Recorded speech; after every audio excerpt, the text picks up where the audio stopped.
Bonjour à toutes et à tous.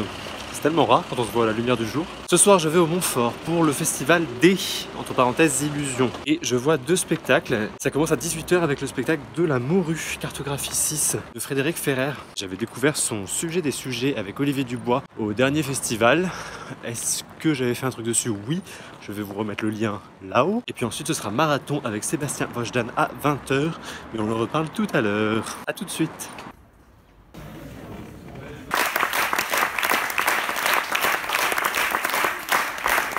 J'adore ce type, il est à mourir de rire, il est ultra sérieux dans son sujet et en même temps c'est tellement décalé. Il faut le faire quand même, nous tenir en haleine comme ça avec un sujet qui est la disparition de la morue pendant 1 h 15 avec quand même des choses hyper intéressantes qui sont dites. Le sujet est vraiment traité en fond, il devrait être sur YouTube en fait, c'est de la vulgarisation scientifique parfaite. En plus, ce que j'aime, c'est qu'il réussit à nous faire croire que la conférence lui échappe, alors que pas. Parce que dans ses digressions et dans ses associations d'idées complètement loufoques, le PowerPoint est là pour attester que oui, en fait, cette digression était prévue. Là, ça va très loin les digressions, parce que sur le sujet de la morue, on se retrouve avec Colette Renard qui chante « Je me fais sucer la friandaise », la friandaise.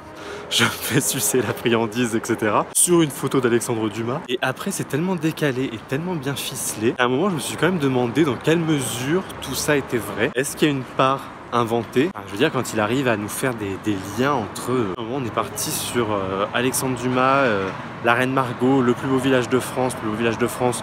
Du coup, il y avait un des villages de France qui était la spécialité de la morue, et qu'en gros il y a une partie de ça qui explique la disparition de la morue aujourd'hui. Tu sais, ça va loin, tu te dis mais les citations, tout ça, est-ce que tout ça est vrai? Et en même temps j'ai envie de le croire. En tout cas, il est fascinant d'inventivité dans cette conférence, ce spectacle, et j'aurais envie de l'écouter encore des heures et des heures sur plein de sujets. C'est là qu'on se rend compte que la transmission et l'attention, ça vient pas forcément du sujet, ça vient surtout de la façon dont il est vendu, et quand une personne est passionnée et qu'elle arrive à vous vendre sa passion, forcément ça marche quoi. Bref, là je file tout de suite au chapiteau qui est juste derrière moi, parce que dans 10 minutes je vois marathon de Sébastien Wojdan, et à tout à l'heure.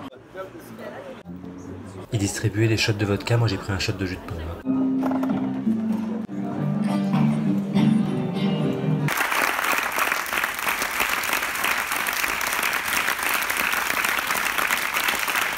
C'est un grand malade. J'ai passé la pièce à flipper. C'est un peu compliqué de débriefer ça, c'est pas du tout ce à quoi je m'attendais. J'ai encore le cœur qui bat tellement j'ai eu peur pour ma vie. En fait, au début, j'ai eu très peur parce que j'ai cru que ça allait être que de la performance à la suite. Marathon, ça porte bien son nom, c'est un marathon de performance circassienne. Le mec, bon, il lance des couteaux, il joue du saxo, il joue de la guitare, il fait des acrobaties, il danse, il jongle, il est beau. Genre, il est beau. Là où j'ai eu peur pour ma vie, c'est que 2-3 fois, il a mal planté ses couteaux, il les a mal lancés, il a perdu 2-3 fois des balles, et il est arrivé avec une hache en équilibre sur sa tête, qui était une vraie hache, puisqu'on l'a vu après, elle était bien vraie, se plantait bien dans le bois, et genre il avait la hache en équilibre sur la tête, et à côté de nous, mais genre à côté, si la hache tombe, je suis mort en fait. Et il joue beaucoup avec ça, hein. Plusieurs fois il fait ce coup de la hache au bord du public.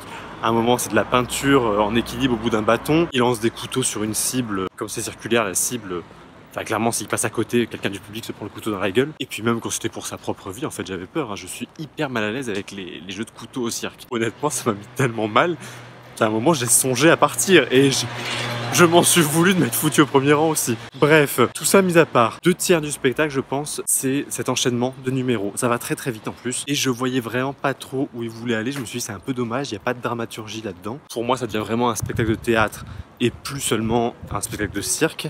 C'est ce moment où il nous fait un numéro avec des massues. C'est comme ça qu'on appelle les grosses quilles. Les massues, oui, je crois. C'est un numéro sur la rage de réussir et sur l'échec, parce que il répète ses mouvements plusieurs fois, il balance les quilles par terre quand ça rate, il est en sueur, t'imagines même pas. D'ailleurs, ça c'est le petit truc rigolo du spectacle, il ouvre le spectacle en se pesant et il ferme le spectacle en se pesant, et il a perdu 1,5 kg alors qu'il a mangé un flambi à un moment. Donc ouais, ce numéro de massue, ça a fait basculer mon jugement d'un coup, et je me suis dit enfin ça raconte quelque chose. Et visiblement le public qui était là pour voir du cirque contemporain, ils ont été vraiment servis, les gens étaient ravis par le spectacle. Pour moi, heureusement qu'il y avait cette petite dose de théâtralité en plus. C'est la fin de ce vlog sur le Festival des Illusions. Le festival se poursuit jusqu'au 25 mars, n'hésitez pas à y aller.